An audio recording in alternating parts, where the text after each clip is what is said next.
Dominique Maillard, je suis le président du directoire de RTE, Réseau de transport d'électricité. RTE et les réseaux de transport d'électricité en Europe en général doivent répondre à un enjeu qui est d'être présents en temps voulu aux échéances prévues par la transition énergétique. Les enjeux auxquels nous devons faire face sont de deux natures. Les enjeux financiers d'abord, bien sûr, puisque ces nouveaux investissements se traduisent par quelques milliards d'euros, aussi bien pour RTE que pour l'ensemble de nos collègues européens, mais c'est surtout un problème de délai. Il nous faut être présents au rendez-vous à temps. Or, aujourd'hui, les délais de réalisation d'un grand ouvrage, je pense à une ligne 400 000 volts comme celle que nous venons de mettre en service en Normandie, il nous aura fallu au total 10 ans entre la décision et la mise en service.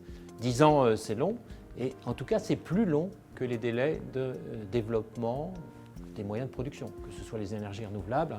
En une seule année, en Italie, 9000 MW ont été installés, alors que la capacité de la ligne dont je viens de vous parler est de 2000 MW. Donc 10 ans pour 2000 MW de transit, en une seule année, presque 10 000 MW d'énergie renouvelable en plus. Donc quel remède pour être présent à temps? Mais ça passe par des mesures de simplification, tout en respectant bien sûr la légitime attente de nos concitoyens pour plus d'explications, plus de concertation, mais il faut trouver aussi des moyens d'y parvenir. Alors, c'est sans doute pas une mission impossible, puisque certains de nos voisins en Europe, je pense au Danemark, arrivent à faire en 3 ou 4 ans ce que nous faisons en France ou en Allemagne d'ailleurs en 6 à 8 ans. Donc il faut certainement tirer les leçons de leur expérience. Le Danemark est un pays à la fois démocratique et respectueux de l'environnement, donc nous devons pouvoir trouver des cheminements analogues aux siens.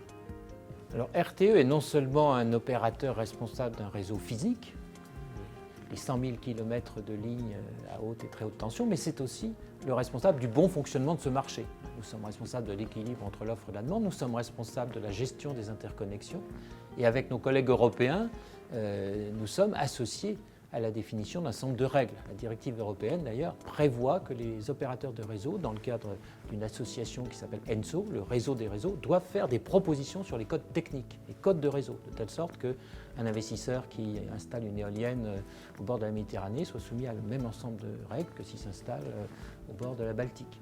Et donc ce rôle est très important, il est très structurant aussi, et RTE s'y investit de manière très importante en étant proactif, comme on dit, dans ces réunions, et aussi en contribuant à la création d'organismes européens de coordination. Nous avons créé à Bruxelles un centre de supervision du réseau de l'ouest de l'Europe qui s'appelle Coreso. Nous participons aussi à d'autres associations, une association qui s'appelle CASC avec les opérateurs européens qui permet d'avoir des procédures d'enchères uniques.